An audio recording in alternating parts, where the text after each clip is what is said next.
Bab 3. Metode praktikum. Pada praktikum minyak kali ini, bahan-bahan yang digunakan diantaranya ada kelapa parut, ragi, sari buah sesuai variabel, air kelapa, gula, urea, NaOH 0,1 normalitas, etanol 95%, dan indikator phenolphthalein. Alat-alat yang digunakan dalam praktikum minyak antara lain Erlenmeyer, pipet tetes, beaker gelas, gelas ukur, inkubator goyang, kuvet, neraca analitik, oven, aluminium foil, indikator pH, pengaduk, centrifuge, statif, klem, buret, dan piknometer. Pada prosedur praktikum minyak, terdapat 4 tahapan utama. Yang pertama adalah pembuatan santan. Pada pembuatan santan, kelapa tua yang sudah diparut ditambah air dengan perbandingan 1:1, kemudian diperas sehingga dihasilkan santan. Santan didinginkan selama kurang lebih 2 jam pada suhu ruang. Setelah 2 jam akan terbentuk 2 lapisan, yaitu krim dan skim pada santan. Kedua adalah pembuatan starter. Pada pembuatan starter, skim yang telah dipisahkan dari krim kemudian ditambah dengan air kelapa ke dalam Erlenmeyer dengan perbandingan tertentu, kemudian tambah nutrien.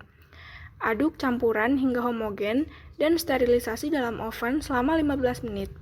Setelah steril, campuran didinginkan. Campuran diinokulasikan dengan mikroba atau enzim dalam Erlenmeyer steril pada ruang aseptis.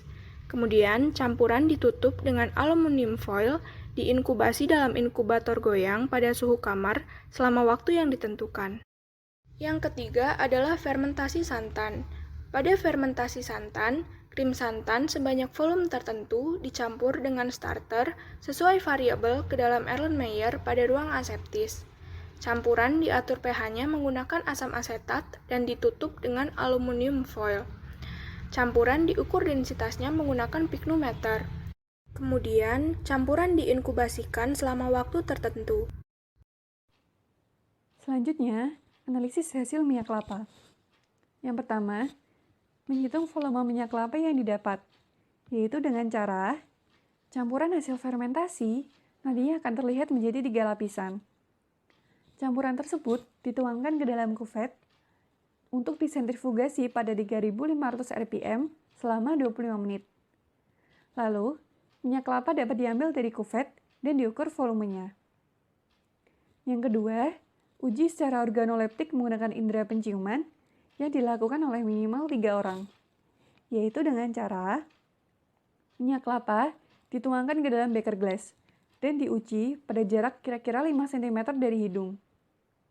Apabila tercium bau khas minyak kelapa segar dan tidak tengi, maka hasil dinyatakan normal.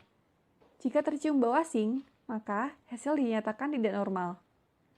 Yang ketiga, uji secara organoleptik menggunakan indera penglihatan yang dilakukan oleh minimal 3 orang, yaitu dengan cara minyak kelapa dituangkan ke dalam beaker glass.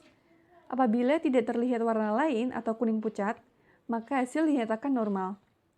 Jika terlihat warna lain, maka hasil dinyatakan tidak normal. Yang keempat, menghitung densitas minyak kelapa, yaitu dengan cara piknometer kosong dihitung masanya menggunakan neraca analitik. Massa tersebut dilambangkan dengan M0.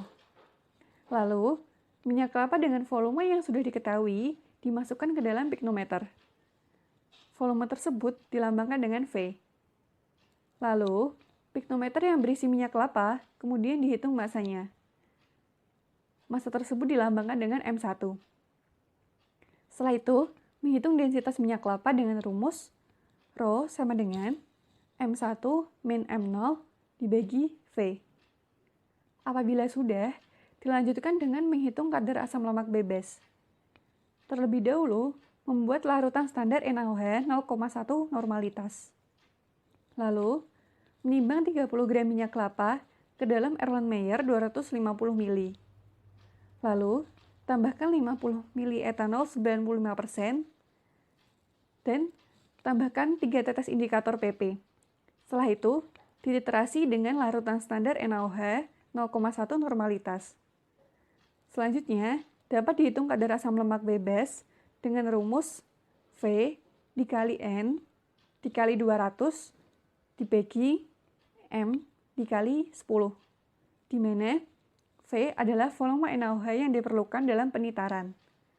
M adalah normalitas NaOH, M adalah bobot contoh, dan 200 adalah berat molekul asam laurat. Sekian video penjelasan praktikum materi minyak dari kelompok 3. Terima kasih.